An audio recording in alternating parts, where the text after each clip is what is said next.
Good morning, third graders. Another installment of reading from Under the Bridge to the Seeds of Light. It's great to be with you again. Just to recap, remember last time we read about how the friends had come through the tunnel under the bridge and they expected to find cornfields, maybe even find their friend Douglas. But instead, they come out into a place that looks a lot like the playground they came from, except that it's a lot different. And they see these creatures coming along that are walking on their hands, and they have cloaks and all sorts of things. And so let's continue. Remember, they've traveled and they finally come up to a crabapple tree where they find a bunch of these creatures gathered around it. And we continue. On Simone, Rick, Edie, and Ox stared at the parade of blackness that surrounded the crabapple tree. The dark shrouded creatures continued to dance in sync to the beating of the thud and drums, waddling back and forth from one hand to the other on their short legs and feet dangling purposelessly. These four companions had reached their goal, intending to discover the final destination of the file of black creatures, and they had done so. All, as far as they knew at this point, of the miniature monsters were gathered together there at the tree. Now that they were assembled, the children could only guess their purpose. This crabapple tree had been planted at the corner where two rows of adjoined apartment buildings met. The tree itself was nearly the height of an apartment building themselves and was surrounded by a small yard of green grass. Having branches that hung conveniently low, it was ideal for climbing. However, this was not its most attractive feature. Crabapple trees, as one would expect, produce crabapples. These fruits are small, being nearly the size of a cherry. Like cherries, they have a reddish color, although a red that is less brilliant and glossy. If you have ever tried eating a crabapple, you will know immediately the difference between the taste of cherries and crabapples, and that you have eaten the latter. If they have any taste at all, it is bitter. Despite any disappointment you may have in tasting crabapples, you will also notice, probably, very quickly that they are perfectly nifty for throwing, either because you have tossed one or, less fortunately, someone has thrown one at you. This crabapple tree and others like it provided the children of Bridgeview Apartments with the ideal setting for the most heated crabapple fights. The crabapples themselves were plentiful. One could find handfuls hanging from the tree itself or lying on the grass that surrounded the tree. What is more, although throwing crabapples was not at all safe, it was relatively harmless when compared to doing the same with rocks. A crabapple thrown at a rapid speed or at a close range, and would leave small crabapple-sized welts. But even the fiercest crabapple warrior was not able to break the skin or cause any permanent mark. Nevertheless, all responsible parents, including those of Anne, Simone, Rick, and Edie, told their children not to take part in the fights. As the four children stood entranced by these beings hopping around the tree, crabapple fights were not first in their thoughts.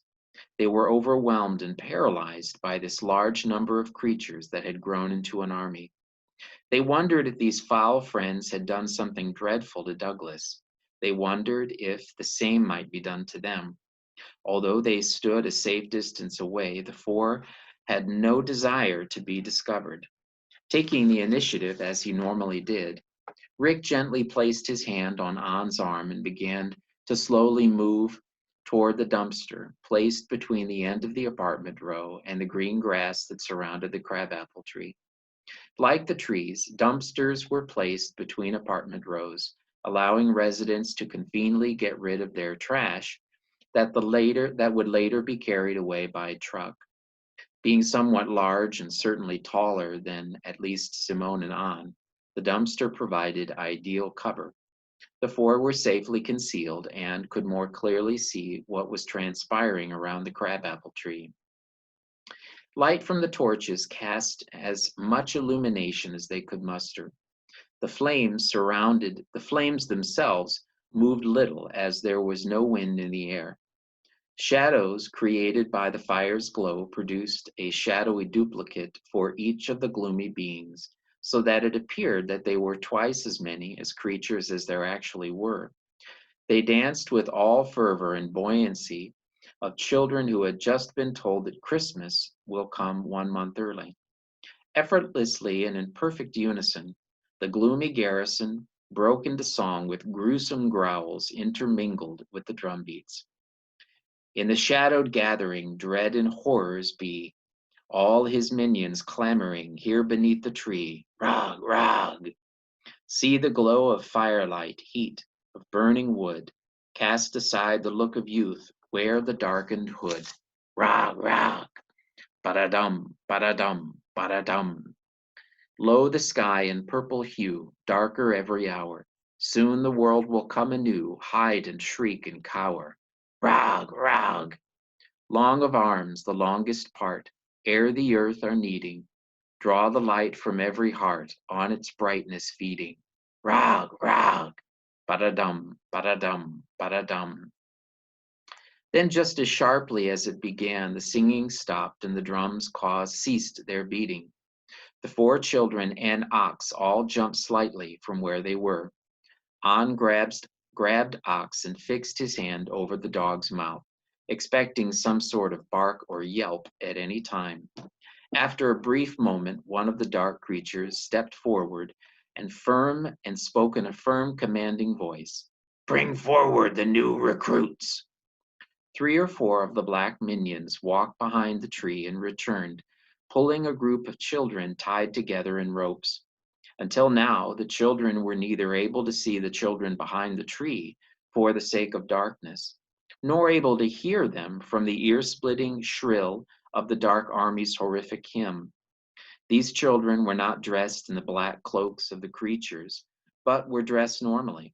Simone, Anne, Rick, and Edie recognized every one of the rope-bound children as residents of the apartments and knew some of them as friends. The group included Henry Lanning, who lived right next door to Rick and Edie, Kevin Scott, who was almost always present for kickball games at the playground, Lori Pierce and her little brother Thomas, and Jimmy Sauer, who was by far the best artist that the children knew in all of Bridgeview Apartments. Each of the children in the lassoed group was crying at different pitches and volumes. Jimmy and Kevin fought slightly, digging their feet into the dirt to resist the pull of the creatures. The other children simply acquiesced. When the children were in position about 10 feet in front of the tree, the creature who spoke earlier raised his voice above the lamentations of the children. Silence! The dark speaker's malevolent mandate ended the cry of a few of the children and caused the others to cry all the louder. A few urgent pokes from the black creatures brought a rapid halt to the remaining cries. Then the leader spoke again. Begin! There was silence as all the black-hooded creatures surrounding the apple tree, including the one who had spoken, opened their mouths and began to inhale, slowly and quietly. As each second passed, the eyes of each creature opened wider and wider. Their chests expanded as the air entered their lungs. Rick and Edie looked at one another, wondering what was happening and what could happen next. The answer came instantly.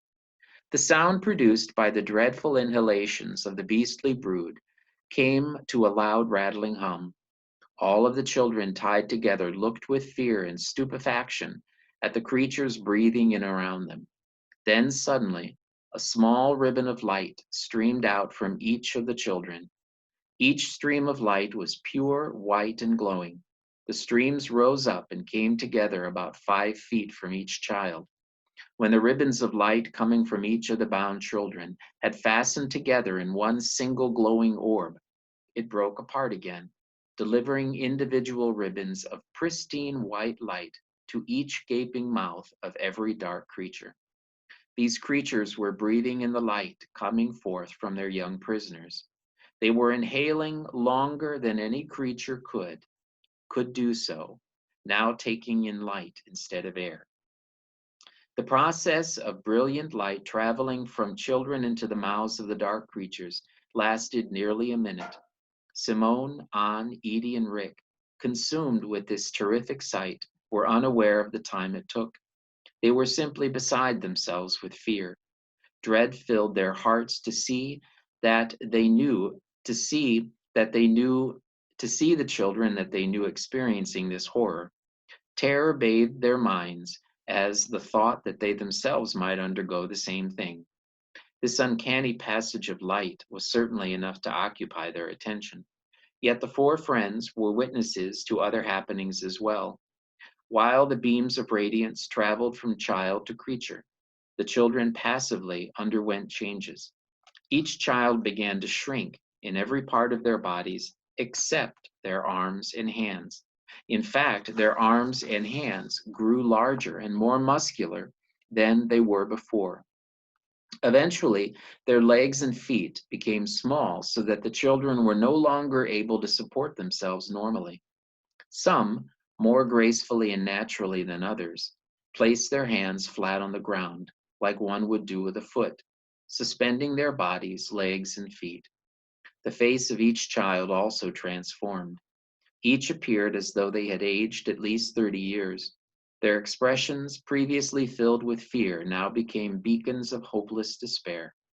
When the alterations were complete, a few of the dark creatures reached into their bags and produced pitch black cloaks identical to those each creature was vested in.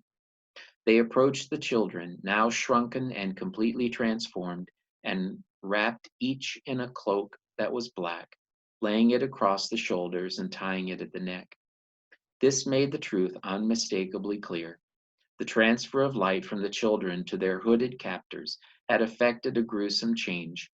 Once children like Anne, Simone, Edie, and Rick, these children had become dark creatures themselves. What is more, the pilfered light originating from the children caused each dark creature to grow slightly. Each stood slightly more erect and moved with greater grace and speed. A final change, which was hardest to notice from the bright light, which offended everyone's eyes, was the sky itself. Overhead, it was still heavy, dark purple and filled with rapidly moving clouds. However, the already shadowed purple was now even darker. It was as if the creatures had drained light from both the children and the sky. During the entire ordeal, An had his hand clasped firmly around Ox's mouth. He felt the dog attempt to escape and bark several times, yet he never came close to loosening his grip, for fear of what might become of them if they were discovered. Now it was too much. Seeing the dance of the creatures, hearing their music, and watching his friends and acquaintances become altered into versions of the gloomy captors, this beleaguered on beyond his ability to cope. So overwhelmed, he lost focus to the need to quiet Ox and surrendered his grip on the frightened pooch. Almost as soon as the dog's mouth was free of its master's assertive grip, it let out an impassioned bark. The apprehension already present within the four friends changed immediately to panic. Each looked intently as the brood of dark dwarves at the brood of dark dwarves to see their reaction. Every eye belonging to the hooded beings, including those of the recently transformed neighborhood children, turned directly to look at the intruders. Rick, Edie, Ann, and Simone froze in place, barely breathing. With tremendous efficiency and speed, a group of the dark beings broke off from the main group around the tree and circled around the dumpster where the children hid, surrounding them and blocking any route of escape. Once again, the leader of the nightmarish beings commanded his fellows. "Who are you?" the tyrant demanded in a high-pitched, growling yell. "Roderick Meyer," Rick responded at a submissive volume, feeling obliged to speak out of fear. Edie skipped a page here. "Where do you come from?" the black being questioned. Rick hesitated to answer. He honestly didn't know what to say. "Well," the creature began, "you and your friends will make good recruits for the Master's army. Take them, bring them here." The brood of frightened beings did not hesitate to obey the command. All of them, and especially those that had circled around the four friends, closed in on the children. Rick, Edie, Simone, and An stepped closer to one another, forming a tight group. Ox, who had used his new freedom to distance himself from An, quickly ran back to the fore and hid himself in between what he perceived to be the safety of their feet. Closer and closer the creatures drew, hobbling hand over hand, their legs dangling in the air. They were amazingly quick for walking on their hands. Their faces expressed what was in their hearts and minds, a desire to capture these children as quickly as possible. The sheer joy of watching the children in fearful anticipation of their coming doom, and the memory of pure light recently drawn from the other neighborhood children and soon to come again from these four. On, Simone said, looking for some word of comfort or strength. Rick, what are we going to do? Edie asked, staring at the three creatures closest to her. No sooner had Edie finished her question than two creatures jumped at her. Four more did the same to Simone and Rick. Edie, still holding on to her aluminum bat, dropped it and closed her eyes in complete surrender to fear and the anticipation of what she knew would follow. Yet before she ever felt the grasp of large, powerful hands, she felt the ground shake powerfully and heard what sounded like thunder. When Edie's bat hit the ground, it made both a vibration and a ring, but not like any she had heard before. Edie Meyer's aluminum bat was barely dropped, not swung. It fell no more than 2 feet, and yet it made the ground quake enough to cause a few of the dark creatures to lose their footing, or perhaps I should say, handling. The two creatures that had jumped for Edie bounced out of the way and retreated from the bat. For a moment, no one moved, not the children or any of the creatures. Regaining his senses before those under his command, the dark leader of the brood ordered, "Take the bat! Take the bat!"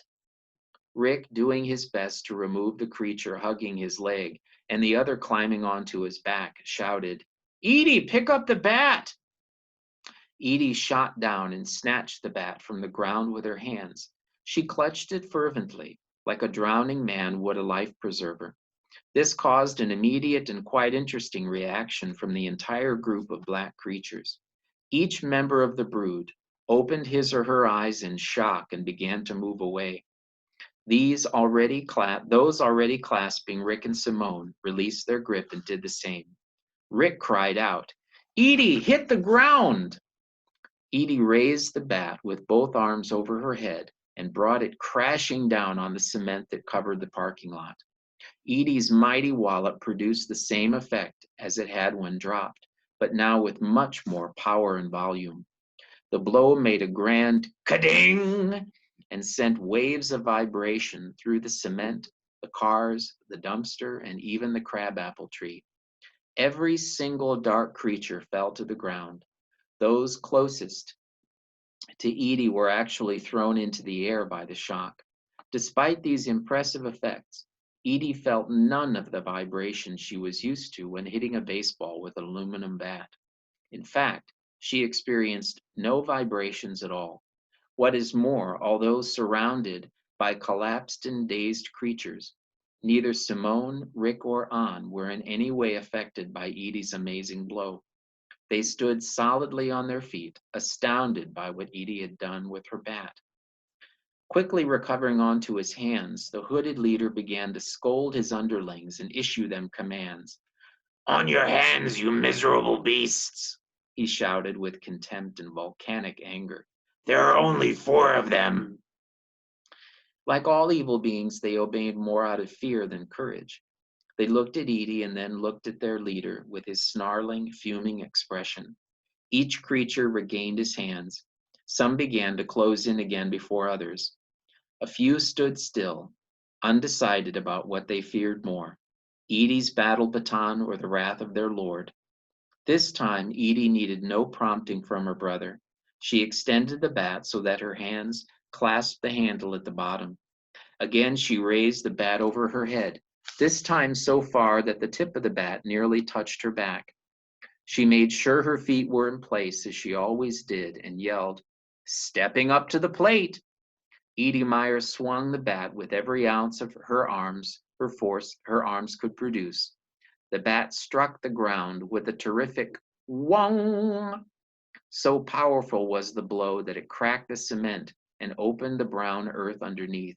The heavy solid steel dumpster popped slightly into the air and came down again, producing a clang of its own. Vibrations so battered the crabapple tree that it dropped nearly all of its fruit and eventually cracked in two down the middle of its trunk. Shocks resonated farther than they had compared to the first blow. This time even the apartments nearby were affected. Cement porches cracked, aluminum siding warped, and windows shattered. Nearly half of the brooded beings flew into the air. All were briefly stunned or knocked unconscious. The four friends cast their gaze out, looking at the ground covered with fallen, staggered enemies. Then one by one, beginning with those farthest away from Edie, the dark army stood up again.